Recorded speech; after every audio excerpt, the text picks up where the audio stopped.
kita saling kenalan, boleh tanya nomor sepatu, ukuran baju, tapi nggak usah tanya nomor rekeningnya.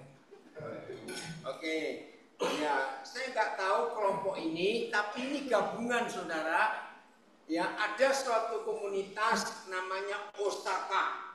Osaka itu bukan Jepang, cuma singkatan obrolan santai keluarga Allah. Nah ini Osaka. Jadi malam ini jadi gabungan. Ya Osaka saya nggak tahu berapa orang yang hadir dari Osaka dan komunitas. Saya nggak tahu juga ini nama komunitas kasih nama apa.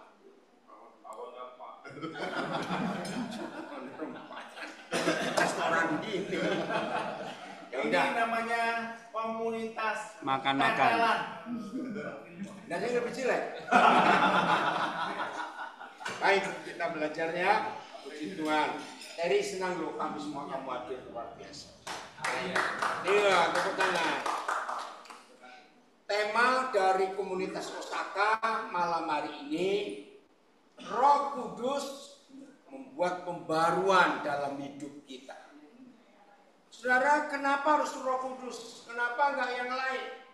Kita tahu bahwa agen pembaruan yang utama yang tercatat di Alkitab itu memang Roh Kudus.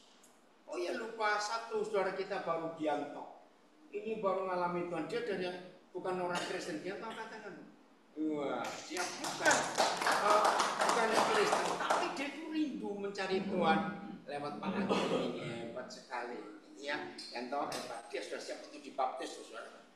Nggak ada yang ngajar, tiba-tiba dia tiap hari ngeliatin di YouTube, di apa itu sosial media tentang khotbah-khotbah, cari sendiri loh. Hebat sekali. Jujur ya, seringkali yang Kristen malas. Ini bukan Kristen tapi cari. Dan dia menemukan kebenaran ini. Hebat, oke. Mengapa Roh Kudus nanti kita temukan, tetapi kita akan cari kenapa harus ada pembaruan. Winston, selamat makan. Hati-hati loh, Tante Ria itu suka ngambilin makanan. Oke ya. Nah, kenapa harus ada pembaruan? Karena ada kerusakan. Kita lihat Kejadian 1 ayat 1. Coba lihat, buka Alkitab saudara. Ya, Kejadian 1 ayat 1. Ya, ayo baca. Kejadian 1 ayat 1. Enggak, yang buka Alkitab. Kejadian 1 ayat 1. 1, 2, 3. Loh ayo baca. 1, 2, 3. Pada mulanya menciptakan langit dan bumi. Nah, pada mulanya Papa di surga itu menciptakan langit dan bumi. Nah, jangan lupa nanti ya tanggal 21 Januari sampai tanggal 25, entah di tanggal yang berapa, itu 6 planet yang ada di seputaran matahari kan berjajar. Ya, seluruh dunia akan melihat itu fenomena alam yang sangat luar biasa. Nah, kalau kita mendengar pada mulanya pencipta alam semesta menciptakan langit dan bumi. Menurut saudara, langit buminya bagus, sempurna atau rusak? Ayo jawab cepat. Sempurna.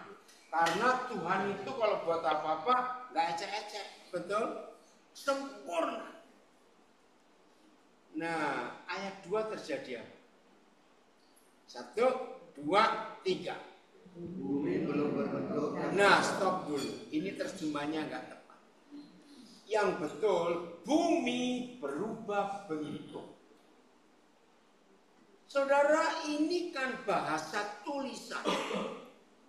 Tapi kalau melihat faktanya, antara ayat 1 ke ayat 2, itu bisa jutaan tahun, bisa miliaran tahun, kita tidak tahu.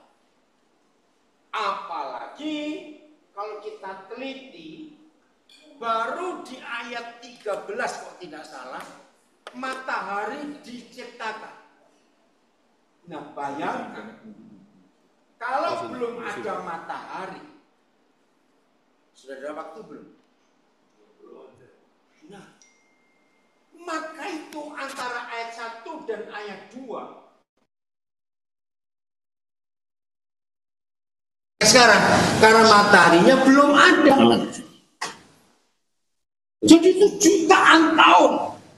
Nah, kalau ada di antara saudara pernah menanyakan, kalau betul dinosaurus itu ada, hewan-hewan zaman purba itu ada, kenapa di Alkitab nggak ditulis? Saya bisa jawab, ya. Saya bisa jawab, nggak penting. Kenapa nggak penting? Karena yang jelas kita nggak bisa kumpul mereka. Loh, betul nggak? Berani-berani kumpul dinosaurus, jadi lalapannya kita ini. Nah, jadi nggak penting. Tapi yang kedua juga, kita bisa menemukan, ya semau-maunya Tuhan dong. Oh, dia yang punya apa? Kerjaan, punya kekuatan. Saya beri contoh begini. Kalau ada seorang di antara saudara, pinter buat donat, pinter buat pisang goreng, pinter loh ya. Ya, bukan cuma pinter makan, pinter buat. Hari itu, saudara kita ini punya ide. Hari ini aku mau buat 2 juta donat. Ada yang larang? Loh, jauh, ada yang larang? Nggak tahu dia bisa, dia mampu. Yang 1 juta aku akan lempar ke sungai Kalimas. Yang 500.000 aku akan buang kemana? Mau buang kemana? Hak dia atau tidak? Hak dia. Ya sudah. Jadi kalau saudara menanyakan ada berapa triliun planet di luar tata surya kita ini? Triliun, bukan miliar lagi. Dan semuanya kosong. Hanya bumi yang ada kehidupan. Berpuluh-puluh tahun manusia mencoba meneliti. Jangan-jangan di Mars ada kehidupan. Saudara, ternyata 4 Juli 89 pertama kali sebuah pesawat buatan manusia mendarat di Mars. Saya masih ingat itu pas ulang tahunnya Amerika. Saya ada di Jerman, ada seorang dokter yang hebat, orang Indonesia yang sangat skeptik, nggak mau percaya Tuhan, dan dia tahu saya pendeta, sampai dia buat taruhan. Dia manggil saya Koden, ya Koden, yakin di Mars nggak ada manusia, jangan lagi manusia, kutu aja nggak ada. Saya bilang begitu. Loh, kenapa Koden bisa percaya begitu? Saya percaya apa yang Alkitab katakan. Jadi kalau saya sebut namanya ya, mau teman nggak percaya nggak apa-apa. Tuhan juga nggak pusing. Nah, saudara, akhirnya 4 Juli, kok nggak salah 89 itu. Wah, dinanti-nantikan oleh orang seluruh dunia bahwa akan dibuktikan nanti. Ya Voyager, cari aja di Google. Nah, bedanya kan sekian jam dengan Jerman. Jadi Jerman duluan. Waktu itu Jermannya tanggal 4 Juli malam. Ayo kita buktikan. Waktu itu dia berani kasih taruhan 1000 DM. Deutschmark ya, belum euro waktu itu. Saya bilang gak usah taruhan. Ya sudahlah. Loh, kalau Koden yang menang kalau main debat duit. Menang atau tidak bukan urusannya. Pokoknya Mars gak ada orang, gak ada kehidupan. Dah gitu aja. Saudara, dia sibuk, saya sibuk. Ya baru tanggal 5 Juli kami ketemu. Dengan tersipu-sipu ya, tapi ya orang sombong. Oh mungkin kurang teliti pesawatnya. Oh mungkin kurang begitu. Ya udah tunggu. Kapan ada pesawat lagi yang ke sana? Pokoknya nggak ada kehidupan. Nah betul nggak ada kehidupan. Ya mau-maunya Tuhan. Dia buat planet triliun tapi kosong semua. Ngerti maksud ini? Nah kembali ke ayat 1 dan ayat 2. Jadi binatang-binatang purba, apa yang ada di zaman purba, yang fosil-fosil yang ditemukan sampai hari ini, itu adanya antara ayat 1 dan ayat 2. Bumi berubah bentuk, bukan belum berbentuk. Terjemahnya salah, karena kalau belum berbentuk, berarti Tuhan tidak sempurna mengerjakannya. Tapi yang betul berubah bentuk. Setelah berubah bentuk ada apa? Kalimat berikut cepat. Dan gelap gulita. Ingat loh, Tuhan itu terang. Kalau bicara gelap pasti si jahat. Kenapa gelap gulita? Nah di situ setan itu masuk ke bumi ini. Yang ketiga, ayo bumi apa? Setelah berubah bentuk, oh bukan, ada dua kata lagi loh. Nah, kosong, itu kosong di kedua atau ketiga? Nah, ini buku ini salah ngomong, ini kelewatan kamu. Oh, yo. Oh. Ini anak saya pengacara, ini orang hebat itu. Oke. Nah, bumi berubah bentuk. Kosong. Lalu gelap gulita. Renungkan lagi. Mungkinkah papa ngerjakan apa-apa enggak berbentuk kosong gelap gulita? Jelas tidak mungkin.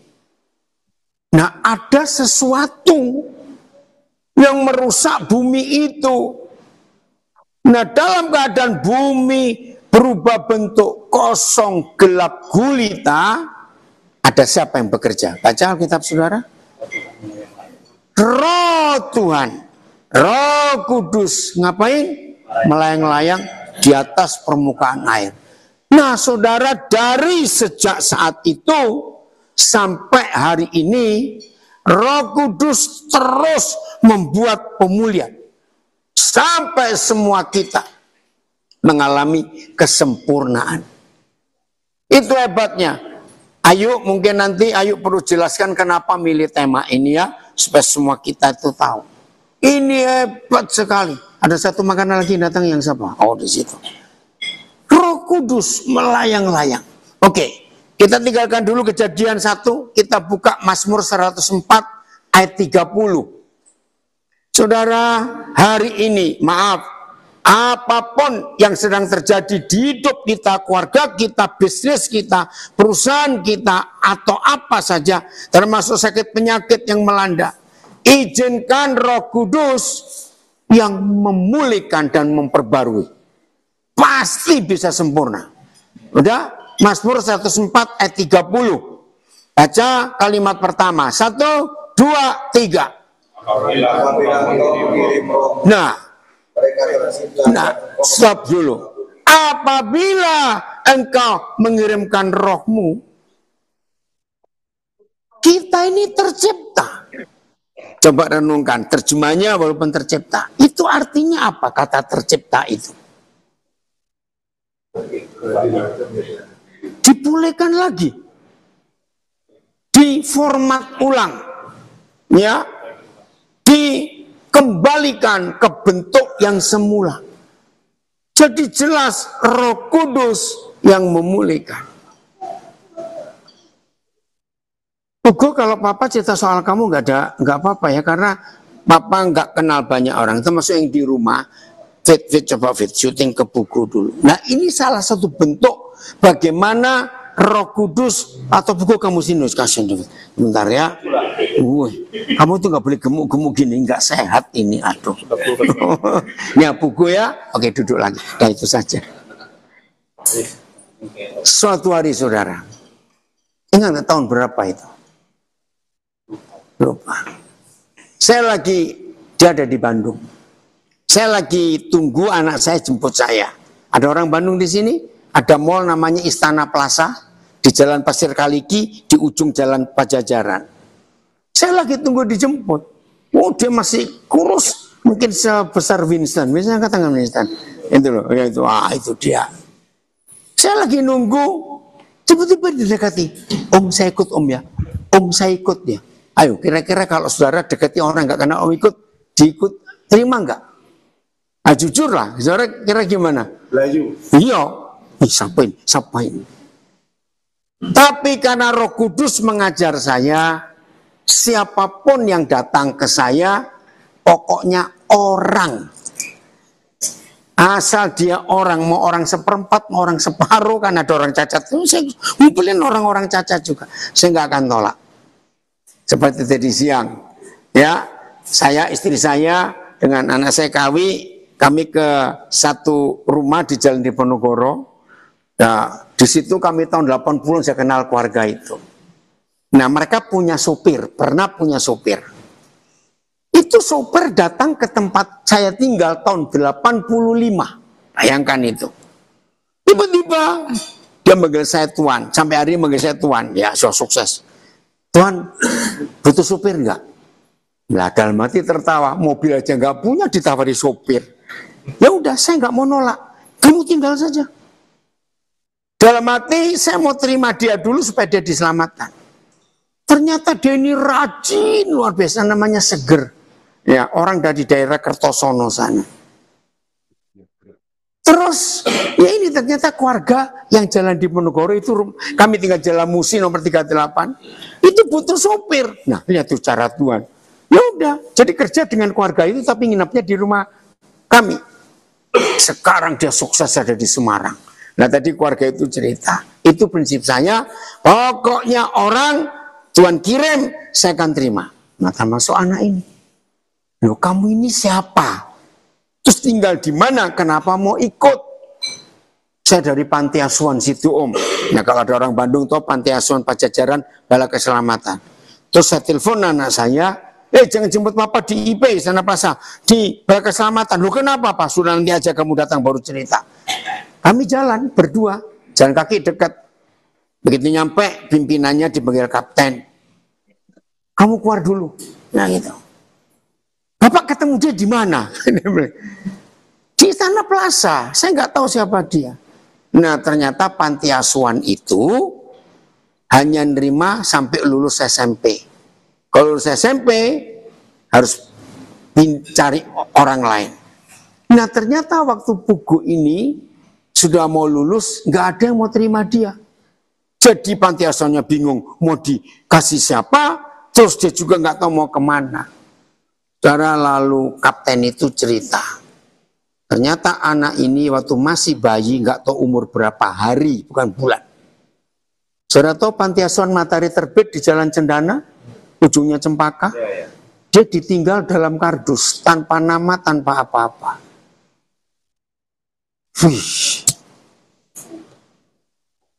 Langsung saya bilang, saya akan ambil anak. Nah, kami bawa ke Nabiri. Bikin masalah saudara. Aduh, saya urusan polisi berapa kali dengan dia. Kalau ada laporan, saya dipanggil. Aduh, Pak Pendeta lagi. Aduh, ya, begitu saya bersyukur punya istri hebat bisa terima. Saya nggak ngitung. Sampai SMA di Nabiri habis dia masuki dikeluarkan semua. Saking hebatnya. Tiap berapa kali sering. Pak, coba telepon Pak. Pasti Panti Asuhan Matahari Terbit, Panti Asuhan Bala Keselamatan Bandung tahu saya itu anak siapa. Pasti mereka bohong saja. Saya telepon pakai speaker. Kami nggak tahu Pak. Karena waktu masih bayi dalam kardus ditinggal begitu saja. Kadang-kadang malam dia bawa pisau. Saya tanya, kenapa? Ya siapa tahu malam ini tiba-tiba orang melahirkan saya datang. Saya mau bunuh dia, kenapa saya dibuang? Nah waktu dia begitu nakal berulah. Kalau anjing saya titipkan orang, saudara. Maaf ya buku ya. Nah ini mau ditaruh mana? Bisa bayangkan. Begitu bersyukur saya punya istri yang hebat bisa terima. Suatu hari saudara, dia buat kesalahan paling berat. Waduh ini bagaimana lagi nih anak. Ya udah kami terima, ya mau dibuang kemana? Tiba-tiba dia ngomong gini, Pak saya cuma ngetes kok. Hah? Ngetes? Dengar. Tapi di situ saya berubah. Mana ada yang sayang saya? Yang melahirkan saja nggak sayang kok. Saya cuma ngetes. Wih, di situ kami berubah. Ya sudah. Nah, dari situ dia baik. Puji Tuhan, dia lulus SMA. Terpaksa dia pindahkan ke Surabaya. Habis semua SMA di Nabiri dimasuki. Nggak ada yang mau terima lagi. Satu hari saudara di SMA dia, ya itu hari ibu. Ini kisah yang luar biasa.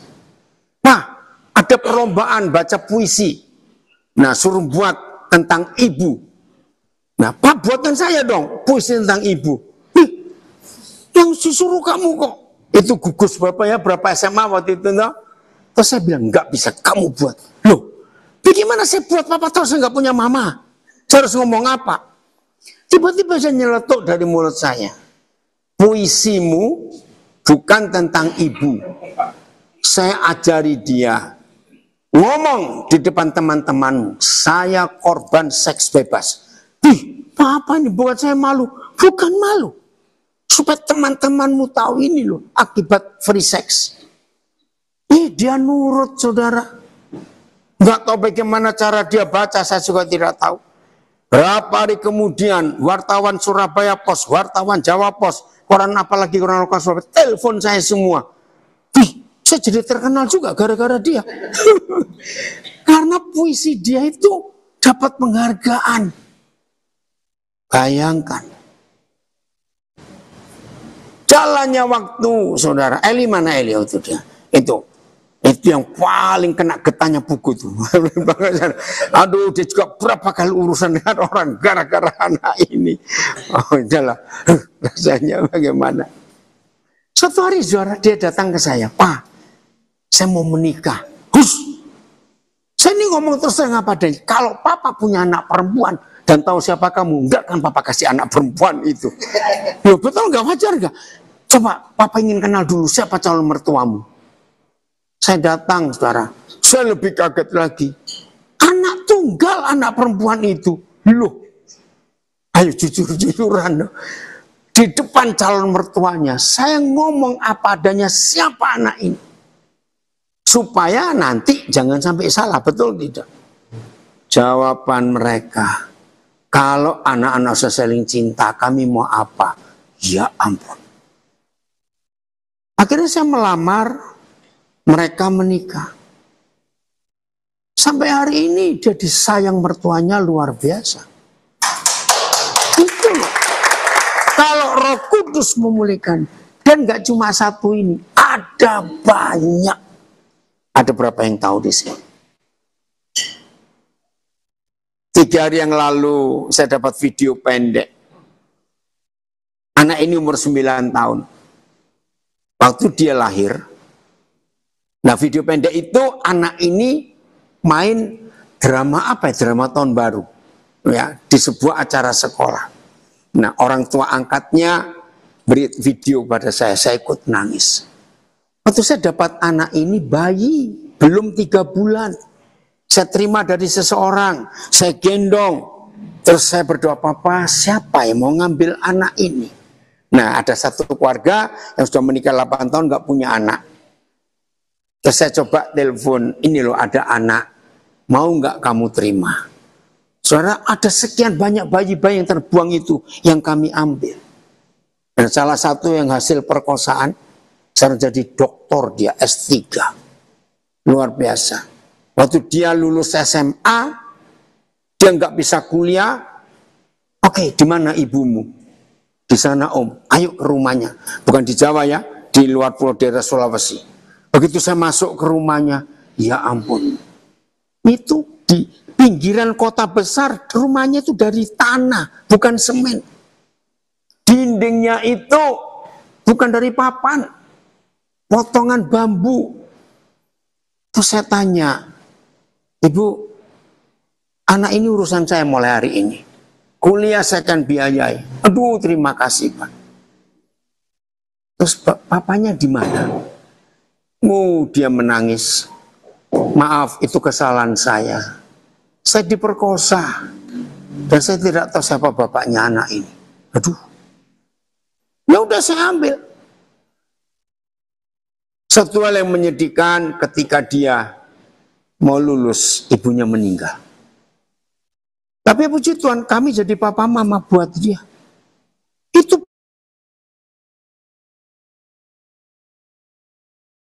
nah, sampai sekarang coba lihat segendut ini dia bahagia sekali dong. Punya istri yang punya mertua disayang betul ini. Hebat, nanti boleh tanya-tanya. Oke, ini saya sebut nama. Pernah dengar nama Ronita Lapesi? Pengacaranya Baradae dulu. Ya. Itu juga anak kami. Tuhan berikan dia pada saya itu waktu dia kelas 2 SMP. Saya ketemu dia daerah Manokwari, nggak ada harapan, nggak punya masa depan. Pas saya ada di sebuah toko, kelihatan dia, bilang sekolah kan anak ini. Saya temui, siapa namamu? Mana mama? Ada di rumah, mamanya pegawai negeri di pelabuhan. Ayo ke rumah, itu kebiasaan saya. Begitu sampai rumah, ketemu ibunya, itu para Roh Kudus sudah beritahu saya perkataan. Bilang, ibu mulai hari ini, anak ini biaya kami. Sampai selesai kuliah, dia terima kasihnya luar biasa. Karena Roni ini punya kakak perempuan, dia nggak kenal papanya karena waktu dia umur 4 tahun papanya meninggal. Jadi nggak tahu. Saudara, akhirnya dia lulus SMP. Nah terus dia bilang, Pak boleh nggak saya ikut oma sekolah di Manado SMA? Silakan kalau mamamu boleh. Lulus SMA, dia kuliah S1 hukum di Atmajaya Jakarta. Dia lanjut ambil pengacara S2, sekarang dia siap untuk S3. Saudara punya masa depan yang luar biasa. Saudara bisa bayangkan begitu hebatnya pekerjaan Roh Kudus itu. Maka itu salah satu kebahagiaan kami bukan soal kekayaan, tidak. Saya ingin kalimat ini jadi milik saudara semua. Salah satu kesukaan dan kebahagiaan kami, salah satu. Kami menghadiri wisuda anak-anak itu. Itu bahagianya luar biasa. Dan semua mereka yang diwisuda. Nah tidak semua saya bisa hadir karena jarak, karena waktu. Tapi tolong kalimat ini perhatikan. Saya ingin kalimat ini juga jadi kalimat yang saya rindukan dalam hidup. Semua yang Tuhan tolong lewat kami, mereka pasti ada kalimat ini. Nggak tahu hidup ini jadi apa kalau nggak ketemu papa mama. Ngerti nggak arti kalimat itu? Dan itu sungguh luar biasa. Saya cuma ceritain ya, anak-anak saya saksi.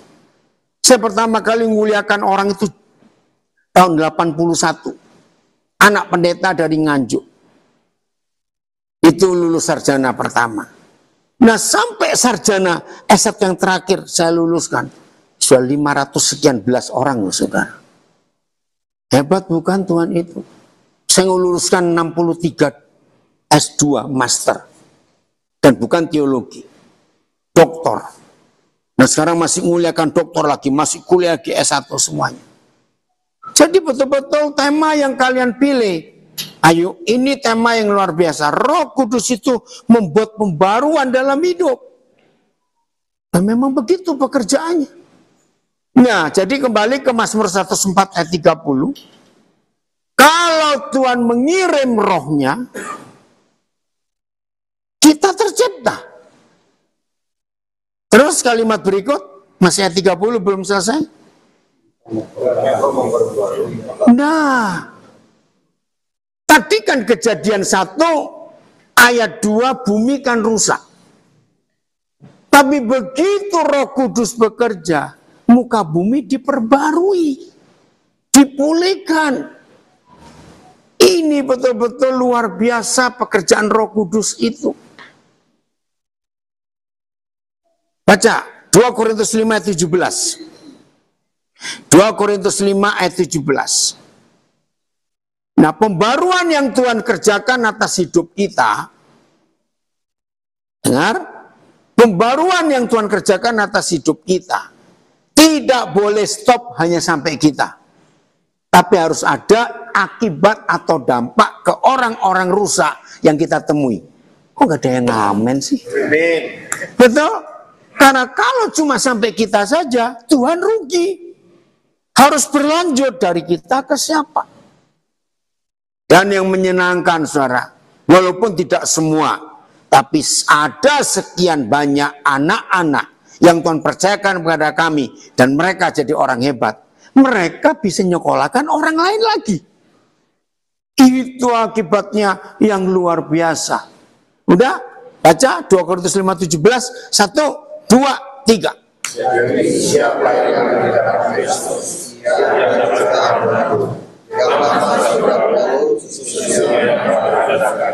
Dahsyat ayat ini. Gara-gara ayat ini saudara, saya diberi kepercayaan Tuhan yang luar biasa untuk memulihkan orang-orang rusak itu. Di antara teman-teman kami para pendeta hamba Tuhan itu, ya mereka itu punya julukan ke saya.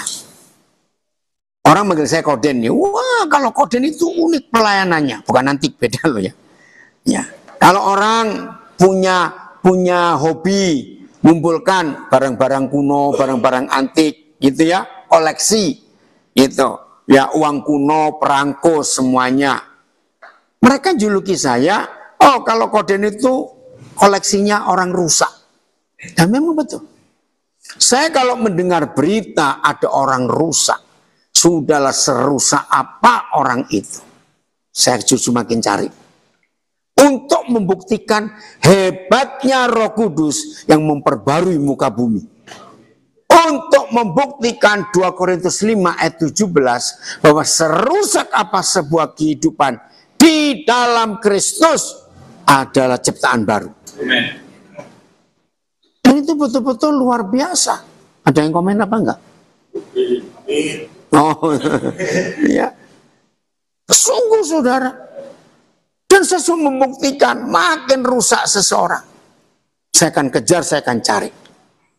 Untuk saya ajak mereka berjumpa dengan Roh Kudus, berjumpa dengan Tuhan Yesus, dan orang itu pasti akan dipulihkan. Ini luar biasa. Mau cerita soal Gianto enggak? Enggak tahu kamu. Nah, saudara, pertama kali saya nginep di rumahnya Andre. Gianto ini kerja di situ. Saya cuma beri pelukan aja buat dia. Ternyata itu berarti. Ngomong-ngomong. Ayo sini cepetan. Sampai tahu. Itu Roh. Ini Gianto ini dulu jadi kerja di tempat saya. Sampai sekarang kok? Ya dulu? sampai sekarang. Jadi, Bisa enggak? beliau cuman lulus SD kelas 2 saja. Jadi baca pun juga agak susah. Tapi dia ini orang yang rajin, orang yang tekun. Satu saat, papi kalau ke Surabaya seringkali tidur di rumah saya. Terpaksa. Enggak. Tidur di rumah saya sudah tahu seperti apa papi ini menjadi saksi mata di ketemu orang, dia melakukan apa-apa itu saya sudah ceritakan banyak. Tapi kalau yang sudah satu grup sama kita pasti tahu semua. Yang belum, wah ceritanya panjang. Kita ceritakan Gianto dulu aja. Jadi setiap kali dia mengangkat koper untuk masuk ke mobil, lalu saya antar ke bandara, Gianto ini dipeluk oleh papi. Lalu, Dana ya, Bapak pulang dulu, dipeluk dia. Terus dia cerita sama saya, aku mau dipeluk ambek bapak Loh iya, gak apa-apa. Iya. Lah, saya tidak terlalu punya pikiran seperti apa, ya udah. Satu saat papi pernah ngomong sama saya, itu Gianto, papi kalau tidak salah ngomong Gianto itu jiwa yang paling deket di rumahmu yang setiap hari ketemu. Ya kalau kamu punya kerinduan, kamu harus anu. Nah saya tidak pernah gubris juga. Satu saat, tidak tahu kenapa, Gianto ini saya lihat WA story-nya itu masang video-video khotbah-khotbah pendek. Saya cerita sama istri saya, loh, Gianto kok masang khotbah-khotbah pendek, ada Debbie Basir, pendek-pendek hanya berapa detik. Saya tanya, loh toh, kamu kok iso ngupload? Iya Pak, aku delok-delok ngene YouTube. Saya kalau ngomong bahasa Indonesia sama Gianto dia sulit memahami. Jadi ngomongnya ngomong gitu. Iya Pak, aku delok-delok tak rungok-rungok nih, kok aku apik. Nah, terus habis begitu sama istri saya, toh kamu mau ikut ke gereja? Iya mau. Akhirnya saya ajak ke gereja dengan kami semua. Saya juga, ini nanti anak ini ngerti nggak ngerti apa-apa, nggak ngerti apa-apa, tapi ya sudahlah. Tapi hebatnya begini, dia duduk di depan saya, ini kami.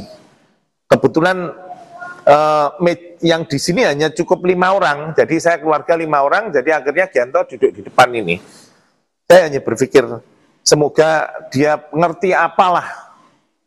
Tapi waktu menyanyi, waktu nyanyi-nyanyi penyembahan gitu, Saya iseng itu saya intip begini. Beliaunya menangis. Dia nangis. Saya ngomong istri saya, Gianto nangis. Gitu. Setelah pulang kita tanya, "Itu, emang tak delok kok nangis?" Dia bilang, "Iya ya, kayak tak tahan-tahan tapi gak kena luhe metu." Gitu. Air matanya keluar katanya. Lah setelah itu saya juga cerita ke papi, Gianto nih, oh ya. Akhirnya dia juga kita ajak ikut persekutuan terus dan ikut ke gereja terus, didoakan selalu mau, rindu terus mau, sampai kira-kira 3 hari yang lalu, 3 hari yang lalu dia cerita ke saya, "Pak, aku kok mambengi ngimpi karo bapak sing meluk aku kae lho. Aku kae mambengi ngimpi dipeluk eneh, awakku seger kabeh langsungan." Aku ngomong, "Loh, sesuk teko bapake kuwi." Jadi sampai dimimpikan oleh si Gianto ini. Jadi saya melihat mungkin Tuhan tidak melihat background kita apapun. Selama kita mau membuka hati, meskipun padahal saya jujur ya, kadang ketika mengajak dia ke gereja itu saya selalu, "Iki kok paham enggak dengan bahasa-bahasa gereja zaman sekarang yang mungkin tinggi-tinggi bahasanya, ngerti enggak?" Ternyata kalau Tuhan bekerja, Roh Kudus bekerja, mau itu enggak peduli. Amin. Dia bisa menjamah, membuat sampai dia merasa terharu. Nah, itu yang malah penting, bagian daripada Roh Kudus. Betul ya, Pi ya? Betul. Itu Roh Kudus membaru. Bukan yang kita sok-sok bahasa roh sampai berjam-jam sampai apa-apa, tapi pulang dari itu tidak ada dampak apapun, tidak ada pembaruan hati.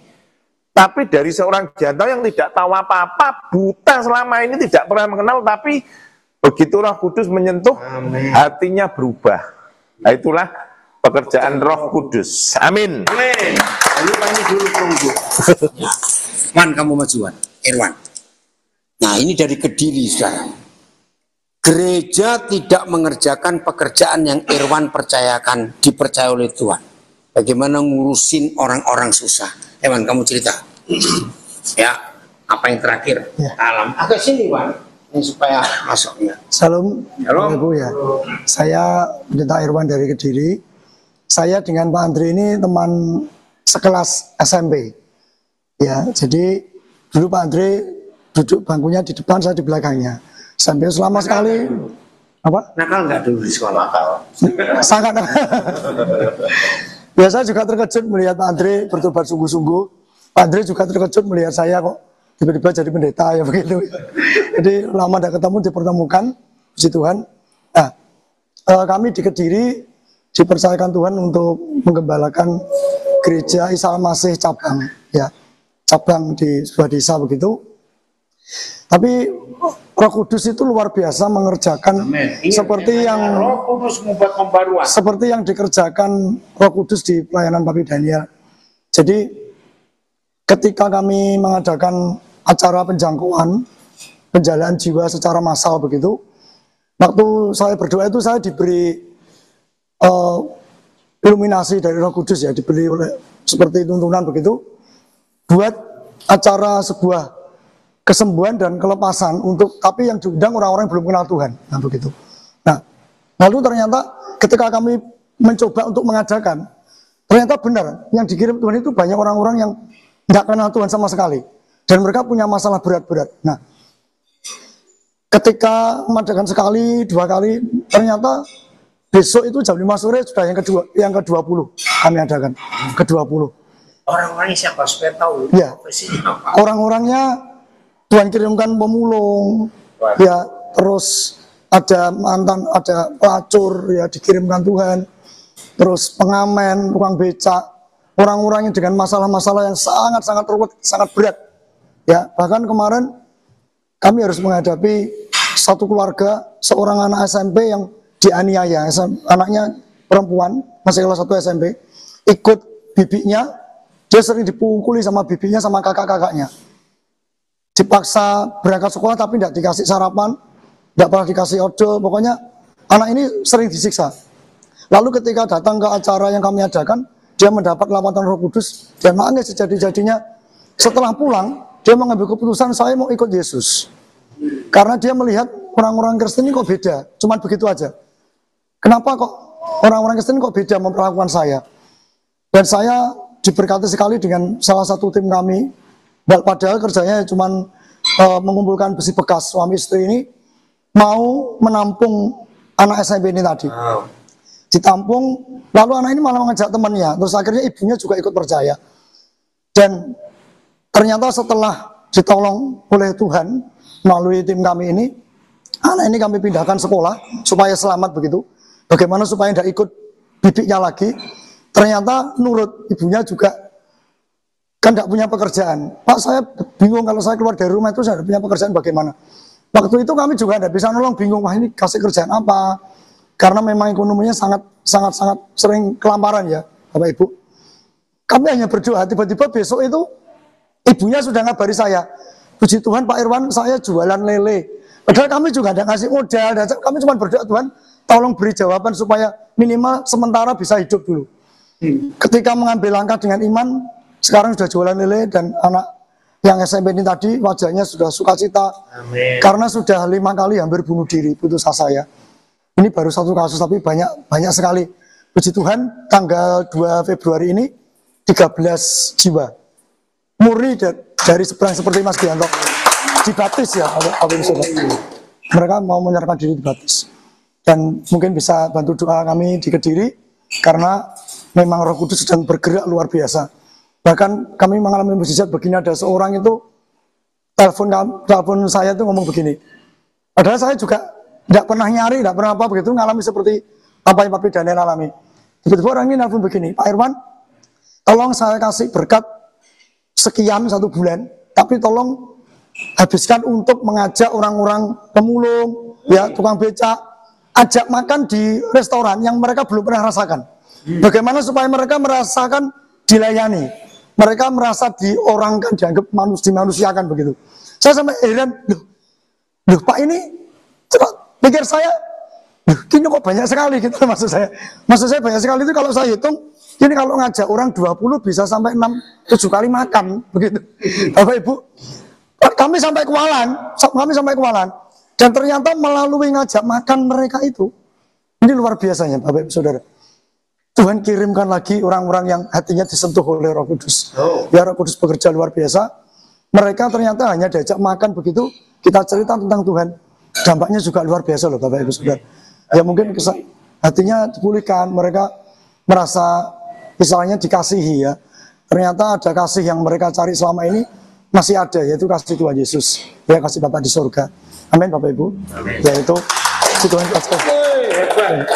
Nah tolong saudara yang selama ini, istilah saya begini, ada banyak hal yang saudara rindu untuk kerjakan tapi saudara nggak tahu. Dari Pak Irwan. Walaupun kita di Surabaya, Pak Irwan di Kediri tetap bisa punya banyak. Amin.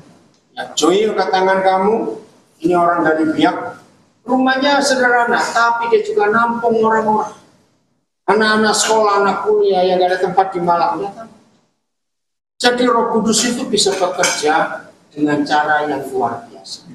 Asal kita mau nurut, mau punya hati yang berbagi. Kenapa?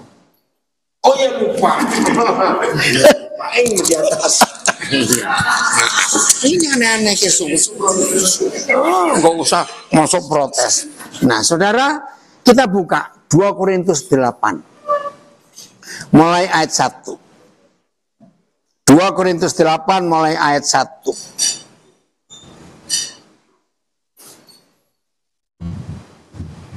Udah? Kita baca 1, 2, 3. Nah, ayo, saudara-saudara,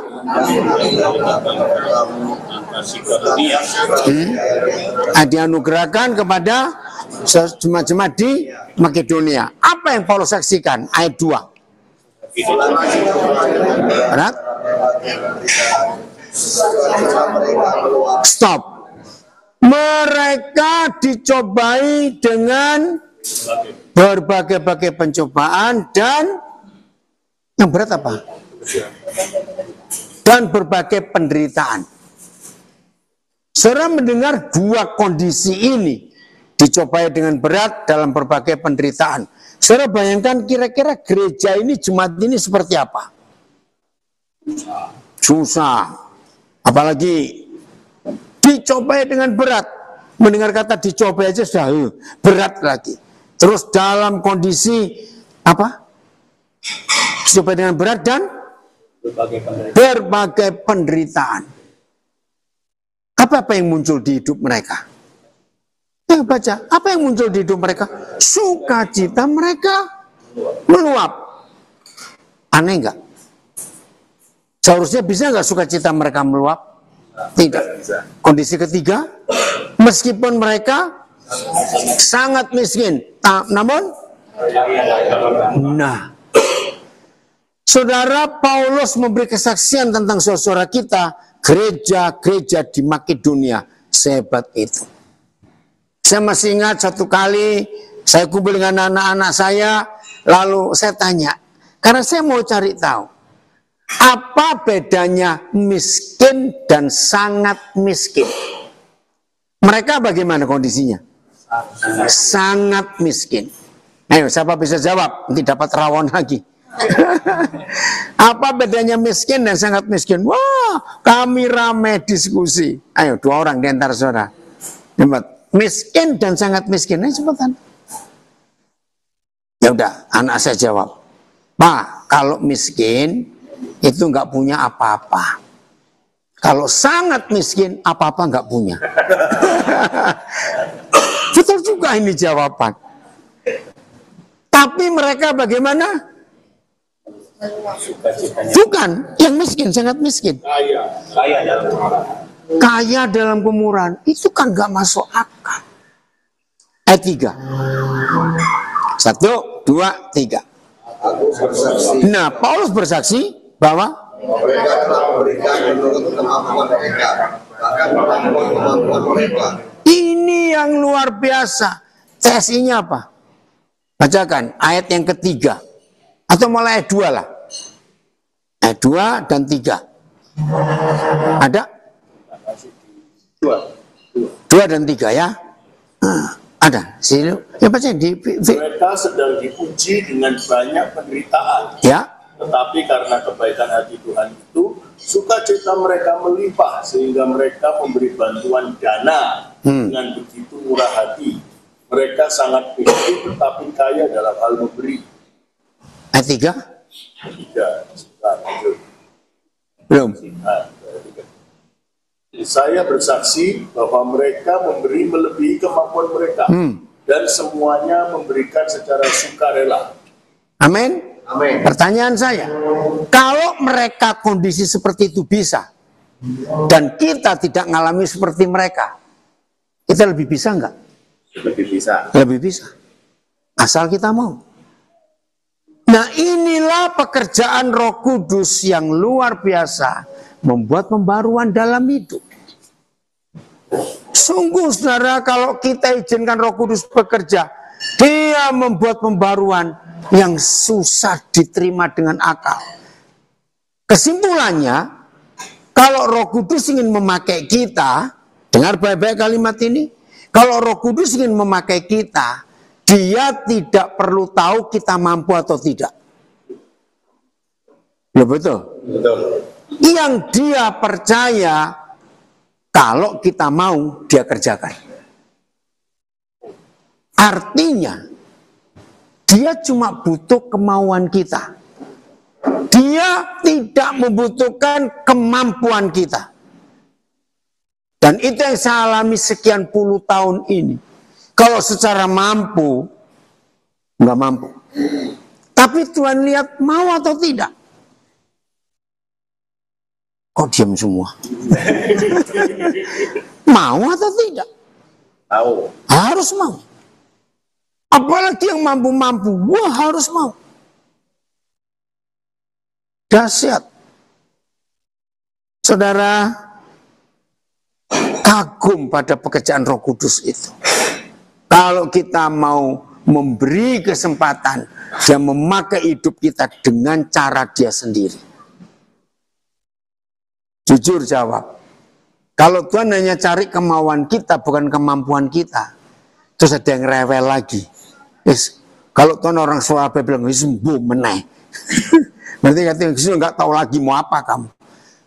Saya ulangi, Tuhan hanya minta kita mau atau tidak dia pakai. Dia nggak cari kemampuan kita. Nah kalau Tuhan tahu kita mau, maka sisanya Roh Kudus yang bekerja. Nah terakhir, Filipi 4 ayat 13. Ini bukti bahwa kalau kita mau, Roh Kudus bekerja dengan dahsyat sekali. Udah, Filipi 4 ayat 13. 1, 2, 3. Segala perkara dapat dilakukan dalam Dia yang memberikan kekuatan kepadaku. Luwes itu loh. Segala perkara itu artinya berapa? Semuanya. Semua. Dan kalau ada kalimat segala perkara itu cenderung negatif atau positif? Perkara di sini negatif. Tapi kita dapat menanggung karena Tuhan memberi kita kemampuan. Ya sudah. Jadi kesimpulan kita hari ini, Tuhan nggak cari kita mampu atau tidak. Yang Tuhan cari kita mau atau tidak untuk dipakai jadi alatnya. Itu saja. Wah kalau kita mau, dengan cepat saudara, Roh Kudus bekerja. Maaf, kalau cuma Irwan, ya lalu Joy, lalu Andre dengan Gianto, saya dengan istri saya, bisa Tuhan buat. Maka kalau semua kita berkata mau, pasti bisa juga. Amin. Jadi pilihan ada di tangan kita. Sebelum kita tutup, ada yang mau tanya? Ayo, bacakan yang di Zoom, Facebook, Instagram, ada yang mau tanya? Sebelum kita tutup. Ayo, karena Tuhan mau memakai kita semua dengan caranya. Amin. Ayo, ada? Mau tanya sesuatu yang di sini? Ya, ayo. Ayo, saya tunggu. Kayaknya yang tanya berarti ngerti kabeh. Oh, ngerti semua gitu ya. Terus mau nambahin sesuatu? Baik, salam. Ya. Siapa itu? Anfal dari Bali, Pak. Oke. Tanya apa? Mengenai kejadian, Pak ya. 1 ayat 2 kalau tidak salah. Ini yang Roh Allah melayang-layang, Pak ya. Mungkin Ya, bisa pertanyaannya? pertanyaannya mungkin bisa lebih jelas, Pak, pengertian melayang-layang itu. Jadi apa rencana, apa bekerja atau bagaimana itu, Pak? Ya. Ada Pengertian beberapa melayang-layang. Ya, ada beberapa pengertian tentang melayang-layang. 1, inspeksi. Apa itu kata lain? Menyelidiki. Ingin mengetahui kerusakannya sebesar apa. Itu melayang-layang. Nomor 2, memang Roh Kudus itu agen pemulihan. Nomor 3, yaitu dikatakan Mazmur 104 ayat 30. Kalau Roh Kudus yang diutus, maka akan terjadi penciptaan ulang, pembaruan yang luar biasa. Nah, itu arti kata melayang-layang. Ada yang menemukan melayang-layang itu seperti induk ayam mengerami telurnya, supaya lahir generasi baru dari itu. Mudah-mudahan jelas. Amin. Oke? Terima kasih. Kembali. Ada yang lain? Di Zoom ada yang tanya itu, Pak. Saya nanya, Oh, bacakan. Opa bilang kan Opa menerima semua orang. Kalau koruptor gimana Opa? Diterima karena penjahat yang lebih jahat dari koruptor itu kita loh. Loh kok nggak amin? Jangan cuma lihat koruptor jahat. Setuju kalau saya katakan kita lebih jahat dari koruptor. Cuma belum ketahuan aja. Betul? Jadi diterima. Ya, seperti Presiden Prabowo. Diampuni kalau yang dicolong dibalikin. Itu kan luar biasa. Oke? Jadi penjahat siapapun kita harus terima. Karena hidup kita bisa jauh lebih jahat daripada orang yang kita anggap jahat. Ini siapa yang tanya Opa? Ini siapa ini? Oh, Daryl. Ini cucu saya ini baru umur 9 tahun dia suka ikut nih. Ya. Yang kita semua koruptor dan kawan, aslinya kita ini kalau koruptor, soalnya lahir kan nggak bawa apa-apa, mati nggak bawa apa-apa, tapi di tengah-tengah perjalanan kita ini kita bisa jadi kaya, sukses, diakuinya kita. Loh makanya kita ini bisa lebih jahat dari koruptor. Ada lagi? Mbak? Dan perkasa ini. Nggak usah dibaca namanya. Kalau ada yang mau, tapi pasangannya tidak mau, bagaimana? Lakukan seperti Abraham kepada Sarah. Saudara, kalau kita lihat Abraham Sarah itu salah loh. Karena kan Tuhan harus sehati. Nah tapi bayangkan hari itu kalau Abraham cerita ke Sarah, mau kemana kamu? Mengorbankan Ishak. Wih, bisa perang dunia ke-7 itu. Betul? Nah maaf ya, ketika pasangan kita belum bisa mengerti asal, saudara betul-betul dituntun Tuhan, kerjakan itu. Tuhan akan urusan dengan caranya sendiri. Dan tetap motivasinya harus benar. Tapi yang lebih penting lagi, yang belum menikah, temukan yang dari Tuhan supaya seimbang. Jelas ya? Yang di sini ada? Ayo, seorang aja. Ada? Ini. Siapa? Pak Tuan Ki mau nanya itu. Jangan uji orang. Ada? Oke, kalau tidak ada, ini ayat yang terakhir. Kita akan selesai. Supaya kita makin dikuatkan untuk berjalan di dalam rencana Tuhan. Yohanes 13. Bagaimana dunia akan mengenal kasih Yesus lewat kita? Ya, Yohanes 13 ayat 34. Yohanes 13, siapa namanya anak ini? Anak ini.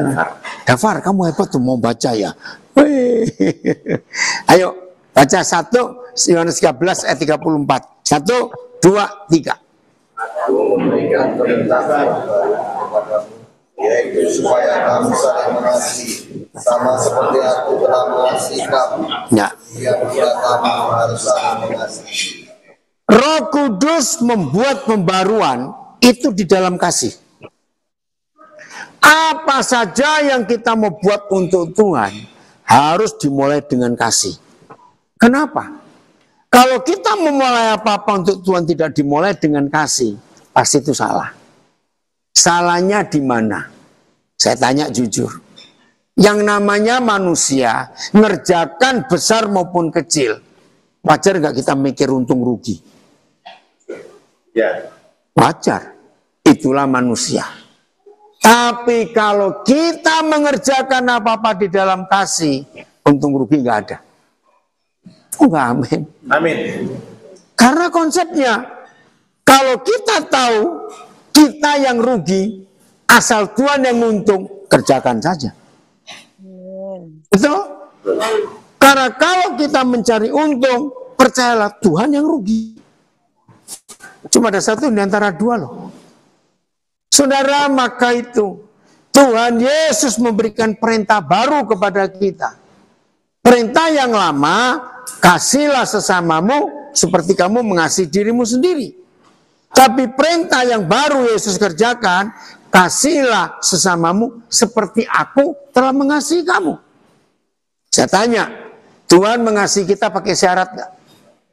Sama sekali tidak. Tuhan mengasihi kita pakai percobaan nggak? Misalnya, Tuhan saya berzina, ampuni saya. Oke Daniel, aku ampuni kamu. Tapi percobaan 3 bulan gitu. Enggak. Nah, kasih itu yang kita berikan ke orang lain. Saudara, tidak sedikit orang-orang yang tanya, yang tahu apa yang kami kerjakan. Kok dia nggak takut ya dimanfaatkan orang? Saya jawab pakai pertanyaan. Yang tanya ini, saya tanya balik. Selama kamu hidup, kamu pernah manfaatkan Tuhan nggak? Kalau saudara jawabnya apa? Ayo jawab. Kalau saudara hidup, kalau saudara saya tanya, pernah nggak? Ya wis, kan impas. Betul? Itu caranya kita hidup. Maka itu di dalam kasih tidak ada untung rugi. Kerjakan saja. Ayat 35. Lalu dengan demikian, dengan apa? Demikiannya itu artinya apa? Dengan mengasihi semua orang seperti Yesus mengasihi kita, maka semua orang akan tahu bahwa kamu adalah murid-murid. Jadi dunia mengenal Yesus lewat kita sebagai muridnya, bukan karena kita kemana-mana bawa Alkitab. Orang makin takut, oh kita kemana-mana bawa Alkitab. Betul tidak, saudara? Orang makin takut itu. Pakai kalung salib, orang makin takut juga. Justru dunia mengenal Yesus, mengenal kita sebagai murid-muridnya, karena saling mengasihi. Siapa pernah dengar nama Steve Jobs? Steve Jobs, pendiri Apple. Dia Hindu. Sampai dia meninggal, dia itu Hindu. Dan namanya Steve, harusnya Kristen. Memang orang tuanya Kristen. Tapi orang tuanya cerai waktu dia masih umur 7 tahun. Ini orang tua angkat. Nah, ketika orang tuanya cerai, mereka saling menuduh, aku sing suami bilang, kamu yang ngambil anak ini. Nah, si istri, aku juga mau tahu anak ini. Bayangkan Steve Jobs jadi anak jalanan. Gereja nolak dia. Yang menerima dia Hare Krishna. Ini di Amerika. Orang Hindu. Dirawat, diberi makan, semuanya itu. Maka itu diambil putusan dia jadi Hindu. Karena yang mengasihi dia itu orang Hindu. Nah ini contoh. Tadi Irwan sudah bilang, hanya membutuhkan kasih kok. Bukan agama, bukan apa. Maka itu kalau hari ini kita bisa berkumpul bersama-sama. Lagi sekali Osaka, terima kasih memilih tema Roh Kudus. Itu membarui hidup rohani kita. Maka kalau kita diperbarui, dunia pun akan ikut diperbarui. Amin. Dan itu kemauan Tuhan. Kiranya kita nggak cuma mendengar, tapi jadi pelaku firman. Amin. Betapa dahsyatnya hidup ini kalau kita menjadi alat Tuhan untuk memulihkan orang lain. Dan orang-orang yang dipulihkan akan memulihkan lagi. Dan terus begitu. Bumi penuh kemuliaan Tuhan. Tepuk tangan buat diri sendiri. Dan memberkati ya. Ini sungguh luar biasa. Lagi sekali Osaka. Terima kasih obrolan santai keluarga Allah. Kita diundang untuk ikut belajar bersama-sama. Puji Tuhan.